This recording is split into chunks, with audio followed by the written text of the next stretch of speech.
Analyse de la Fédération galactique et du rapport de Goriel. Bonjour encore une fois, merci d'être ici avec moi une fois de plus. J'espère que vous allez très bien aujourd'hui. Je suis Marie. Cette information peut être vue comme de la science-fiction, ou comme le spectateur le voit le mieux, et je la poste uniquement à des fins de divertissement. Cependant, je prends mes informations très au sérieux, et pour ceux qui ont des yeux pour voir. Encore une fois, je pense que ce sujet est destiné aux spectateurs avancés qui étudient depuis un certain temps les sujets exopolitiques, en écoutant mon groupe et d'autres endroits. Il y a de nombreux niveaux de contrôle de la planète Terre, mais pour les besoins de l'argument, je mentionnerai les trois principaux. Le premier est le niveau que tout le monde voit, le niveau de la matrice est celui qui est officiellement accepté, et c'est celui des politiciens et des corporations, ceux que vous connaissez tous. Ensuite, il y a le deuxième niveau, que beaucoup appellent l'état profond, qui est mondial et dirigé par des individus louches et leurs sociétés secrètes, qui se fondent encore plus profondément avec des individus et des organisations encore plus louches, qui glissent progressivement encore plus profondément vers des individus non humains et extraterrestres. Et enfin, il y a le niveau non humain des contrôleurs de la Terre, le niveau qui dicte ce que tous ceux en dessous feront, quand, et comment, et qui contrôle également consciemment d'autres planètes et leurs civilisations, ce niveau est la Fédération galactique. Ils ont tous d'innombrables sous-niveaux, complexité et complications, comme nous le savons tous, et ils ont tous une composante astrale qui est l'influence des autres royaumes existentiels sur eux et à tous les niveaux, mais c'est le sujet d'une future vidéo. Je voulais juste dire que je suis bien consciente de la composante spirituelle astrale de toute chose, mais ce n'est pas le moment d'aller dans cette direction. Chacun sera dirigé par celui qui est au-dessus, et ils ont tous tendance, sinon la règle, à manipuler et imposer leur volonté et leurs intérêts à ceux en dessous d'eux. Une de leurs méthodes préférées, pour tous les niveaux, est le contrôle de l'esprit et de la perception, associé à l'ancien dicton selon lequel le vainqueur écrira l'histoire à sa convenance. Depuis que le concept d'extraterrestre a touché la population humaine générale, surtout avec l'idée de race stellaire positive, la Fédération galactique se présente comme une organisation extrêmement bienveillante basée sur l'amour, la lumière et l'intégrité, qui est prête à libérer toute la population opprimée et à résoudre tous les problèmes de l'humanité. Ils promettent aux personnes qui écoutent que la libération est imminente, que la justice est inévitable, et qu'une grande ère de prospérité, d'amour et de lumière apparaîtra comme résultat de l'action de leur force invincible, ou quelque chose comme ça. Ce qu'ils disent est spécifiquement adapté à la population de la planète Terre, qui est en processus d'éveil, éveil au fait qu'on leur a menti pendant si longtemps et que les choses ne sont pas comme le mainstream leur a dit. Ces personnes ont perdu tout intérêt et espoir envers leurs dirigeants officiels désignés, principalement les politiciens et les religions institutionnalisées, et s'éloignent de la masse principale de la population matricielle qui suit encore aveuglément et sans réfléchir tous les récits officiels. Ainsi, les maîtres de la Terre leur ont donné le mouvement New Age et toutes ses variantes comme moyen de contrôler ce que ces gens pensent et font avant qu'ils ne développent leur propre schéma de pensée et idées indépendantes. Ce que je veux dire est que le mouvement New Age, bien qu'il ait de nombreux aspects positifs, est encore un autre mécanisme de contrôle pour ramener la population qui doute du récit officiel sous leur contrôle. Il a toujours été un autre ensemble de systèmes de croyances habilement conçus pour les séduire, les faisant croire qu'ils arrivent enfin à connaître la vérité des choses, plaisant également aux égos meurtris de toutes ces personnes qui ont été discréditées et humiliées même par leur famille pour avoir pensé différemment.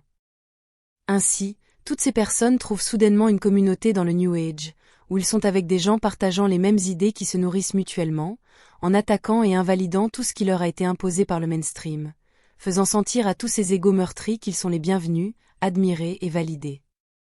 Chaque groupe de personnes, chaque individu à n'importe quel niveau pensera toujours qu'ils détiennent la vérité ultime, presque comme une règle, et ils se battront pour ce en quoi ils croient, créant ainsi la séparation et plus de conflits parmi la population humaine, les rendant donc beaucoup plus contrôlables par les pouvoirs en place qui ont conçu toutes les saveurs politiques, religions et leurs variantes, y compris la science dogmatique. Ils contrôlent les personnes qui suivent le New Age en leur promettant des choses qui n'arrivent jamais, tout en propageant des idées d'amour et de lumière qui ne servent pas la population comme on leur dit, car elles sont basées sur le simple concept de ne pas se battre pour ses droits, faisant stagner tout le monde dans une mentalité de victime. Pendant ce temps, ils essaient inutilement de se maintenir dans un état vibratoire élevé en attendant que tel ou tel maître ascensionné vienne les aider, au lieu de devenir proactifs eux-mêmes, car c'est exactement ce que les pouvoirs en place ne veulent pas. Ils veulent que les gens soient calmes et obéissants, et toujours dans la peur, pensant aussi que tout est de leur faute de ne pas pouvoir contrôler leurs vibrations. Ne vous méprenez pas, cette chose vibratoire, être compatible ou non avec les choses que vous voulez et avez besoin, est une vérité cosmique, pourtant le mouvement New Age l'a utilisée comme une arme contre les gens au profit des seigneurs de tous les niveaux. Comme avec toutes les religions et choses similaires, le New Age a de nombreux niveaux, où l'on peut voir que la plupart d'entre eux ne sont rien d'autre que les anciens enseignements chrétiens catholiques, mais avec une touche, des soucoupes volantes. Remarquez comment telle variante et telle autre variante du New Age est spécifiquement adaptée au niveau de conscience et d'éveil de chaque individu et groupe d'individus, de sorte qu'ils ont exactement ce qu'ils veulent, tombant inconsciemment dans plus de pièges et d'astuces de ceux qui contrôlent la Terre. Cela a été la stratégie de propagande de base que le New Age utilise pour gagner des adeptes, ainsi que d'autres variantes que certaines personnes pourraient dire qu'elles ne sont pas du New Age, peu importe. Je ne suis certainement pas du New Age, car la seule chose que je veux, c'est partager ce que je sais, mes points de vue, ma vie et mon monde, tout ce qui est utile aux gens pour qu'ils puissent décider par eux-mêmes quelle sera leur vérité. Sinon toutes les informations trouvées sur Terre concernant ces sujets liés aux extraterrestres, à la conscience, à l'éveil, à l'astral et aux esprits, etc., seraient unilatérales et complètement dominées, monopolisées par les contrôleurs, leurs sbires et leurs idiots utiles. Comme je l'ai compris, c'est la Fédération Galactique elle-même qui a conçu et imposé non seulement les structures de pouvoir et politique de toutes sortes sur Terre, ainsi que sa science dogmatique et ses religions. Elle a conçu et imposé le New Age, dans toutes ses saveurs également, avec l'intention claire de gouverner ce que les habitants de la Terre savent et pensent de tout ce qui est extraterrestre, ainsi que pour le contrôle de l'esprit et de la population comme je l'ai expliqué précédemment. Maintenant, ce que nous voyons de plus en plus à chaque fois, de manière effrontée et sans vergogne, c'est que les mêmes tactiques qu'ils ont toujours utilisées sur Terre et sa population, sont également utilisées pour contrôler et manipuler la perception de toutes les races stellaires qui sont proches et les voient comme une figure d'autorité. Je ne sais pas encore comment cela se produit, mais je soupçonne fortement que cela se passe ainsi depuis très longtemps. Je trouve insultant et totalement intolérable de voir comment la Fédération Galactique, à quelque niveau que ce soit, organise ses conférences tous les autres samedis, gère les sujets qu'il présente pendant celles-ci et la manière dont les participants sont mis à l'écart et relégués au simple rôle de spectateurs, qui ne peuvent remettre en question quoi que ce soit qui est présenté. C'est comme nous l'avons vu avec la manière dont le capitaine Goriel et ses amis ont été traités la dernière fois, où ils n'ont pas été autorisés à poser des questions sur quoi que ce soit. Ensuite, je trouve hautement suspect et abusif de voir comment ils séparent les races stellaires et les gens, afin qu'ils ne puissent pas interagir les uns avec les autres, d'une manière qui va complètement à l'encontre de tous les principes de coopération et de transparence dont la Fédération Galactique se vante toujours. Et ce qui est encore pire, c'est de voir comment le sujet entier de la dernière conférence tournait autour des atrocités se produisant sur Terre, bien sûr et comme toujours, en blâmant toutes les mauvaises choses sur les gens, comme s'ils étaient ceux qui en étaient responsables. C'est encore une fois du contrôle de l'esprit, cette fois visant à manipuler la perception que les races stellaires ont de l'humanité, non seulement en se concentrant sur les mauvaises choses, mais en les généralisant, au détriment de la population générale qui ne veut que vivre une vie heureuse avec un sens, avoir des bébés et adopter un chiot et une paire de chatons. La masse de la population humaine ne veut que vivre en paix, alors que ce sont les gouvernements et leurs contrôleurs en coulisses de tout niveau qui sont constamment à l'origine et fabriquent les problèmes, la souffrance et les difficultés de toutes sortes. La Fédération Galactique justifie cela en impliquant, mais sans le dire directement, que c'est eux qui doivent causer tous ces problèmes pour créer un domaine existentiel difficile pour les âmes qui ont volontairement demandé le défi.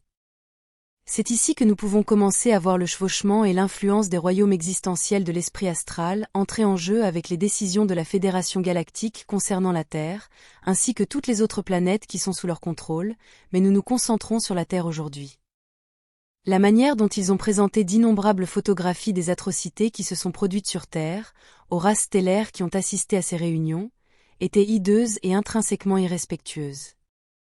Cela incluait des images de torture médiévales provenant principalement de l'Inquisition qui est, tout sauf sainte, de vieilles photos et vidéos des Première et Deuxième Guerres mondiales, de la guerre du Vietnam, et des plus récentes au Moyen-Orient. Les Antariens, les Tégétiens, et la plupart des Alfratans, ne sont pas habitués à voir des images aussi hideuses et ne sont pas préparés à affronter l'existence de tels événements horribles, car ce sont des personnes sensibles et positives. Ce matin, J'ai eu une brève conversation avec mon homologue ontarienne qui est leur ambassadrice ici. Elle a dit que ces représentants qui se sont portés volontaires pour aller à ces réunions ont été fortement traumatisés par les vidéos, images et informations qu'ils avaient vues là-bas, au point que 2 d'entre eux ont dû être hospitalisés dans leur infirmerie. Elle a déclaré que ces mêmes personnes ne participeront plus aux prochaines conférences, elles en ont assez vu, donc elle doit chercher de nouveaux volontaires parmi les membres de son équipage, bien qu'il soit également très probable qu'aucun représentant ontarien ne se rende aux conférences du tout. Ensuite, j'ai également parlé au capitaine Goriel qui a également déclaré que ses amis qui n'ont pas l'expérience des problèmes et affaires terrestres étaient également fortement impressionnés, voire traumatisés pour la même raison, mais ils continueront tous à assister aux réunions aux côtés de leur capitaine. C'était le détonateur pour moi d'écrire ce sujet aujourd'hui. La Fédération galactique et sa gestion de la perception des races stellaires ne voient donc qu'un seul côté de l'histoire, accusant également la population humaine d'être un groupe de sauvages belliqueux qui doivent être contenus et isolés sur Terre, jusqu'à ce qu'ils évoluent, comme ils disent. Alors que c'est la Fédération galactique qui pose problème et qui propage également ces images hideuses parmi ses membres pacifiques. Montrer toutes ces images et vidéos horribles des guerres et atrocités passées, promeut également et utilise la peur pour contrôler la perception et les actions des races stellaires qui assistent à ces réunions. Il tente de faire en sorte que les races stellaires craignent les humains, afin qu'elles acceptent de maintenir la Terre isolée. Où est la Fédération galactique de l'amour et de la lumière qu'ils promeuvent si ouvertement sur Terre? Tout ce que je peux voir d'ici, c'est plus du même gouvernement et plus de la même matrice que l'on trouve sur Terre. Ces images ne représentent certainement pas la population générale de la Terre, et je pourrais même considérer le fait de les présenter comme un acte de trahison envers le peuple de la Terre et envers les membres de la Fédération galactique elle-même, et chaque fois que j'en aurai l'occasion, je déposerai également ma plainte formelle à ce sujet. Et une dernière note pour vous tous. Veuillez vous rappeler qu'il s'agit d'un sujet très complexe impliquant d'innombrables niveaux. Cela ne peut pas être résumé avec des concepts simples comme certaines races sont bonnes et d'autres mauvaises.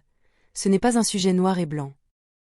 Les races et les cultures sont composées d'individus, et les individus sont des personnes. Donc cela ne signifie pas que les Alfratans sont tous mauvais, ni que les Andromédiens sont mauvais, simplement parce que les premiers semblent toujours agir comme des sbires de la Fédération galactique, et les seconds prêtent leur grand vaisseau spatial et leur domicile à la Fédération galactique pour servir de quartier général local. La grande majorité des Alfratans et des Andromédiens sont des personnes belles, aimantes et positives, donc nous ne pouvons pas généraliser à leur sujet, sinon nous serions aussi rétrogrades que ceux de la Fédération qui généralisent la population humaine. Nous devons observer chaque personne et chaque groupe, et ne pas juger des races entières pour les actions de quelques-uns, bien que je sois également parfaitement conscient que certaines espèces peuvent être totalement malveillantes envers les Lyriens humains. Aujourd'hui, je suis déçue par la Fédération galactique et par ceux qui font tout cela, mais je ne suis pas du tout surprise par ces actions. Il y a toujours tellement plus à dire, et je continuerai à développer ce sujet. Comme toujours, merci d'avoir regardé ma vidéo, et d'avoir liké, partagé, et de vous être abonné pour davantage, cela aide beaucoup cette chaîne à grandir. Et j'espère vous voir ici la prochaine fois. Avec beaucoup d'amour, votre amie, Marie Soie.